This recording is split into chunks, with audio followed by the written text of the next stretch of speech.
पंडालमध्ये पूर्ण पावसाचं पाणी, पूर्ण पंडालमध्ये झोपलेले लोक सगळे उठून बसलेले आहेत. सगळे उठून बसले, पाप बिचारे. पूर्ण भरलेलं आहे पाणी नदीसारखं. हे सगळे मंडपले मधले सगळे उठून गेले. किती दुर्दशा. कुठे होतं तुमचं जागा? जागा कुठे होतं तुमचं? इकडं पूर्ण हे झालं, पाणी झालं. तुमचं कुठं होतं हो ताई जागा? हेच होतं का? पूर्ण पाण्यानं भरलं ना. आता कसं झोपणार?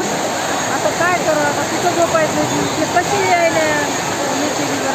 पूर्ण नदी म्हणजे जलाशय झालेला आहे इथं, पूर्ण जलाशय.